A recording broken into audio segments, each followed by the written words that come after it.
Let's take a breath so you guys can receive what I'm going to say.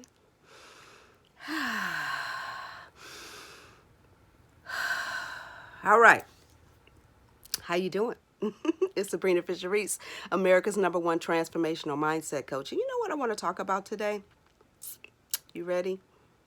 It's a controversial subject.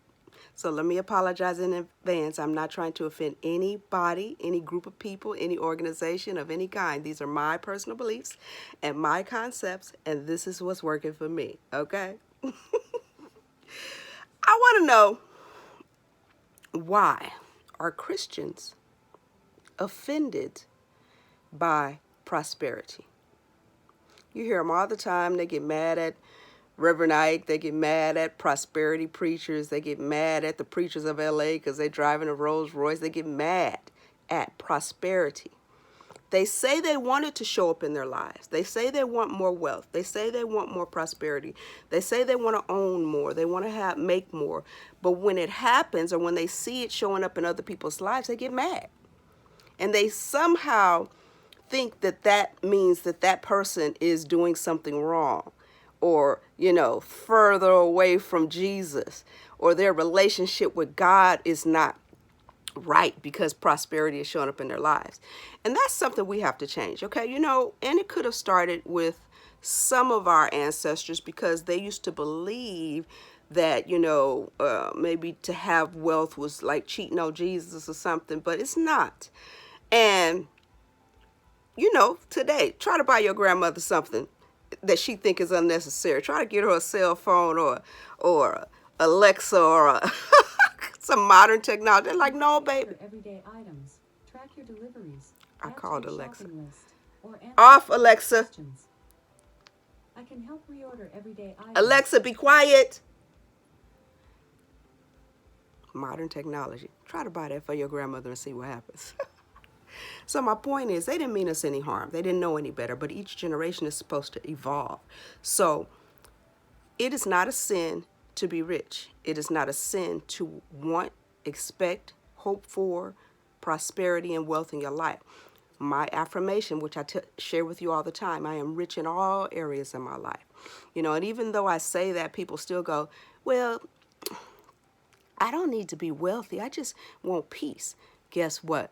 You can have it all. You can have both of them. God doesn't tell you that you have to sacrifice wealth for peace or happiness for prosperity. You can have it all. Why would we ever believe that this amazing, wonderful, loving God who loves us wants us to be broke, wants us to be poor? Poverty is a mindset. Let me say it again. Poverty is a mindset. So each generation, like I said, is supposed to evolve. We have to move out of that mindset that some of the people before us had. They believe that you just buy that one house. That's it. You work your whole life to get that one house.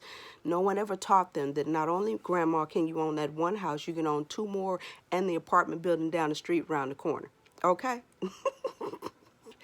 So I just want you to remove that way of thinking and realize that it is not a sin, and you are not betraying God by expecting wealth. I expect wealth. It shows up in my life. I tell people all the time of how, I was on the county filling out a CA-7, just like a whole lot of young black women. The day I was able to call the county and say, hey, cut the check off. I started a business. This was in 1996. I said, hey, can I keep the Medi-Cal? They was like, no. So I understand, use certain programs to help you advance to the next level. But we have to start having a mindset of prosperity.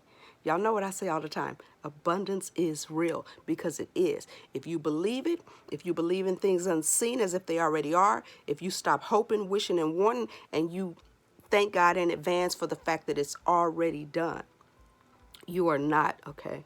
I love you guys. You are not cheating on God, okay, when you want a Rolls Royce, or when you want a bigger house, or when you want prosperity in your life. You are not. You have to believe it. God gave you the tools right here within you. The kingdom of heaven is within you. I say it all the time, but most people say it, but they don't really understand what it means. You can have prosperity. Even on those days when it's $1 menu day. You know, when you got the kids in the back seat and you only got like $20 and you like, what y'all want off the dollar menu? I had many of those days, okay? So I know. But even when it's $1 menu day, you still have to have a mindset of prosperity. You have to act, walk, think wealthy if that's what you want to show up in your life, period. So let's stop being offended when we see preachers or people that are Christians and they get so offended, like, why they got a Rolls Royce, and why they got a Mercedes, and why? Because that's what they expected to show up in their life. That's what they manifested, and that's what God gave them the tools to bring into their lives. You understand? As long as you think the Lord is sending you through this season of poverty, then that's what will show up in your life. God is not sending you through a season of poverty to teach you a lesson. That is not true. But if you believe it in your mind, it becomes your reality. It is done unto you as you believe. And I don't quote scriptures because y'all know I quote scriptures like Medea, so I try not to do that. But anyway, if you believe it, it will show up in your life. So start believing that you are wealthy. I am rich in all areas of my life, all areas. That's mentally, physically, financially, emotionally, spiritually, all areas. That's my affirmation. I'm rich in all areas of my life. I am rich in all areas of my life. I am rich in all areas of my life. And so are you. So you don't have, whether you're Christian or whatever religion, let's not be offended by other people's prosperity. Instead, let's just let it put us in a place of gratitude, because we know, hey, it's already done. It's already done. Mine is coming. It's coming. It's there. It's here. Thank you, God. So please, no more. From this day forward, let's change that mindset.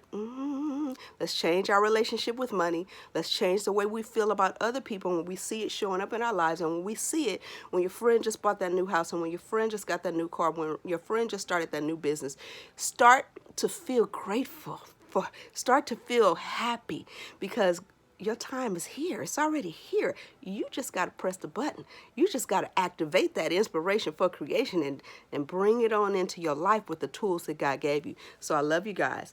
Have the best day ever. And please expect wealth to show up in your life. I love you guys.